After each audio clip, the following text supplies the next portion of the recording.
اور اس میں ایک چیز میں نے آپ کو بیان کی تھی کہ حضرت ابراہیم علیہ السلام سے متعلق تو خاص طور پہ بہت سی روایتیں ایسی آئی ہیں کہ جس کا متن بالکل قابل قبول نہیں، ان کی شان کے لائق ہی نہیں. جیسے ان میں سے ایک حدیث ہے کذب ابراہیم اللہ ثلاثہ، حضرت ابراہیم علیہ السلام نے نعوذ باللہ 3 جھوٹ بولے. یہ بھی حدیث باطل ہے. ہر محقق نے بیٹا یہی لکھا کوئی اللہ کے نبی نے جھوٹ نہیں بولا. اس حدیث سے کوئی یہ نہ مراد لے کہ اللہ کے نبی نے جھوٹ بولا.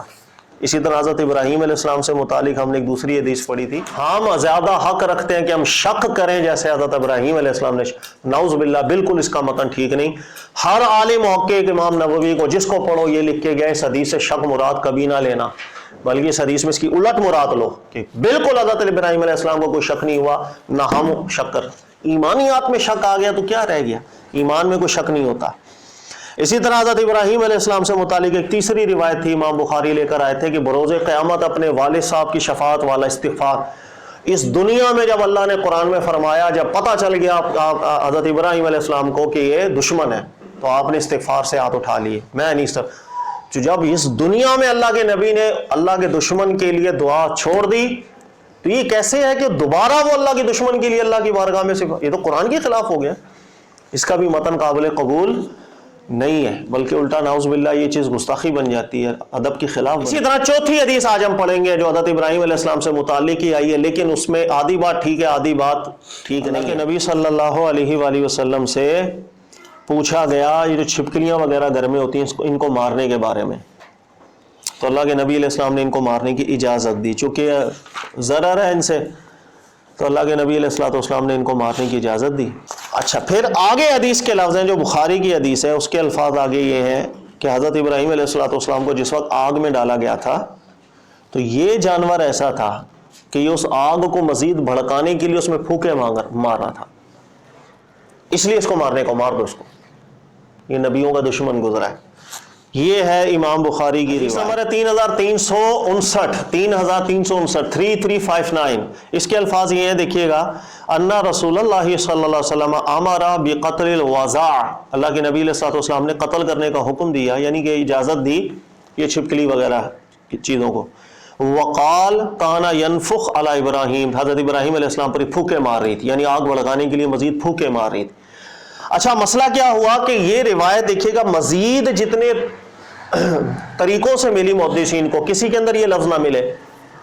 اتنی بات ملی کہ ان جانوروں سے اذیت ہوتی تھی، وہ کھانے کے برتنوں میں منہ مار دیتی تھی، فلاں کرتی تھی، تکلیف ہوتی ہے گھر والوں کو. تو ایک خاتون آئی تھی اللہ کے نبی علیہ السلام کی بارگاہ میں، انہوں نے عرض کی تھی کہ ظاہر ہمارا دین جانوروں سے بھی نرمی کا حکم دیتا ہے، بعض جانوروں کو مارنے کی اجازت بھی ہے، ہر وہ جانور جو اذیت دے انسانوں کو، جس سے زندگی میں مسئلے ہوں.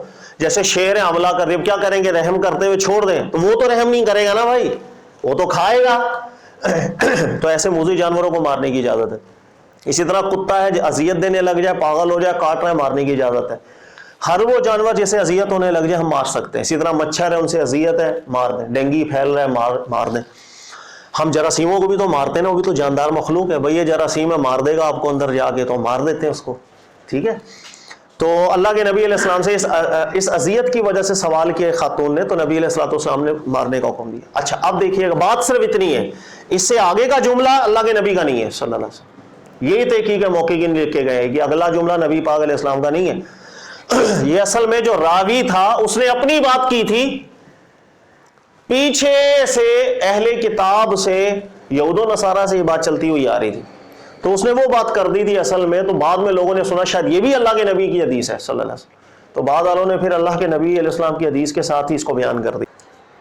اسے مدرج کہا جاتا ہے، یعنی کہ اللہ کے نبی علیہ السلام کی بات میں کسی انسان کی بات بھی مکس ہو جائے تو وہ جو مکسچر ہوتا ہے نا، ہم اس کو کہتے ہیں مدرج بات ہے. یہ اللہ کے نبی سے نہیں ثابت صلی اللہ علیہ وسلم. اچھا جی، اب اس کے متن کیوں پتہ چلا محدثین کو یہ مدرج ہے، یعنی کہ اس میں گڑبڑ ہے، یہ اللہ کے نبی کی بات نہیں ہے. 2-3 وجہ ملی.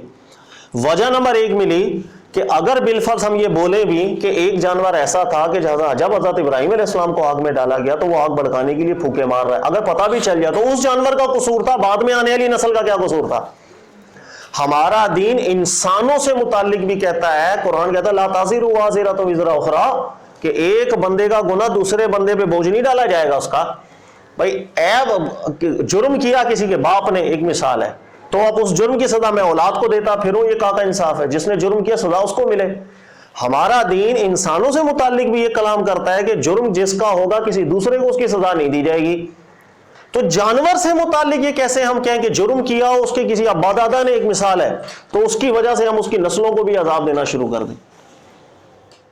تو قرآن سے یہ بات ٹکرا رہی ہے، ہمارے دین کے بنیادی اصولوں سے بات ٹکراتی نظر آ رہی ہے. اس لیے محققین کی آنکھیں کہتے ہیں کان کھڑے ہو گئے.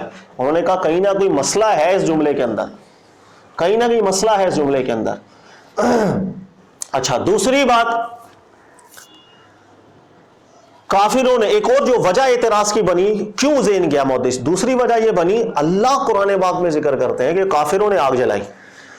ٹھیک ہے، اچھا کافروں نے آگ جلائی، حضرت ابراہیم علیہ السلام کو اس آگ میں ڈالا، اللہ نے معجزہ ظاہر فرمایا. قرآن کیا دیکھیے گا، اللہ نے فرمایا قلنا یا نار کونی برداً وسلاما علی ابراہیم، اے نار، اے آگ، کونی بردا، ٹھنڈی ہو جا، والسلام، سلامتی والی ہو جا ابراہیم پر.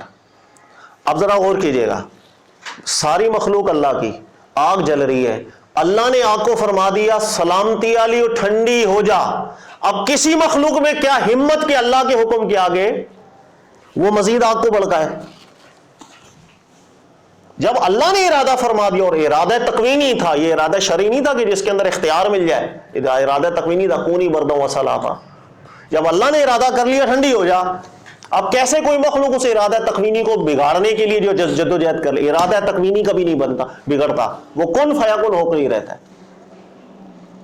تو یہ کئی استدلالات قرآن و سنت کے ہمارے علماء نے جب غور کیے، جس وجہ سے اعتراض سمجھ میں آیا کہ یہ کہیں نہ کہیں مسئلہ ہے اس لفظ کے اندر کہ مارنے کی اجازت دی گئی کیونکہ وہ حضرت ابراہیم علیہ السلام پر اس نے پھونکے ماری تھی. نہ، یہ جملے میں کہیں نہ کہیں مسئلہ ہے، نہ ہمارے دین کے اصول سے مطابقت بن رہی ہے، نہ قرآن سے مطابقت اس کی بن رہی ہے. لہذا یہی وجہ جب ہمارے علماء نے غور کیا تو پتہ چلا یہ مدرج جملہ ہے، یہ جملہ ٹھیک نہیں ہے. چاہے حدیث صحیح کہ تو کیا کریں، حدیث صحیح ہے، اس کے متن پر اعتراض. تو یہ بھی حضرت ابراہیم علیہ السلام سے متعلق ایک روایت تھی بخاری کی کہ جس کے متن میں ایسی بات آ گئی کہ جو ٹھیک نہیں ہے. لیکن یہ بہت بیان ہوتی ہے، آپ نے دیکھا کہ چھپکلی کو کیوں مارا جائے؟ چھپکلی کو اس لیے کہ حضرت ابراہیم علیہ السلام پر اس نے. اچھا ایک بات میں اور بتاؤں، اسی کے ساتھ ہم ایک اور چیز اور جوڑ دیتے ہیں. کیا جوڑ دیتے ہیں؟ کہ یہ اللہ کا ایسا دشمن جانور ہے کہ اس نے اللہ کے نبی پر آگ پھونکا تھا نا، تو گستاخ جانور ہے، گستاخ نبی. اس لیے اللہ کے نبی علیہ السلام نے فرمایا اس کو، یہ بھی صحیح حدیث ہے، کہ اس کو جو ایسا مارے کہ پہلی چوٹ میں ہی مر جائے اس کو زیادہ ثواب ملے گا، اور کوئی مارے دوسری چوٹ پہ مرے تو کم ثواب، جو اس طرح مارے کہ تیسری چوٹ پہ مرے اس سے کم ثواب. استدلال کرنے والے پتہ کیا کرتے ہیں؟ وہ کہتے ہیں گستاخ کو ایسا مارو کہ ایک ہی تلوار کے اندر اس کی گردن اڑے گا. یہ استدلال نہیں کرنا چاہیے. اللہ کے نبی علیہ السلام رحیم ہے، ہمارے دین ہے. دیکھو اللہ کے نبی علیہ السلام فرماتے ہیں اللہ ہر کام میں پیار، احسان، نرمی کو پسند کرتا ہے، حتیٰ کہ قتل میں بھی. اگر کسی جگہ کسی جانور کو قتل کرنا پڑ جائے، اللہ احسان کو اس انداز کے اندر مارا جائے کہ کم سے کم اذیت و تکلیف. اس لیے ہمیں حکم ہے جب جانور ذبح کیا جائے تیز چھری لینی ہے کہ ایک ہی جھٹکے میں اس کی نسیں کٹے. یہ نہیں ہے کہ آپ اس کو اذیت دیتے رہو، پھر جب تک اس کی روح نہ نکل جائے ایسا نہیں اس کی کھال ادھیڑنا شروع کر دو زندہ جانور. نہیں، نرمی. اس نرمی کے تحت اللہ کے نبی علیہ السلام نے یہ فرمایا تھا کہ یہ جانور اذیت دیتا ہے، اس کو مار سکتے ہیں، چھپکلی وغیرہ مار سکتے ہیں. پھر اللہ کے نبی علیہ السلام نے فرمایا لیکن مارنے میں احسان رکھنا، ایسا نہ ہو اذیت دے دے کے مارو، آپ تھوڑا تھوڑا مارتے رہو، اذیت دیتے رہو اس کو، ایسی ضرب مارو کہ ایک ہی ضرب میں مر گیا، کم سے کم تکلیف میں روح نکل جائے اس کی.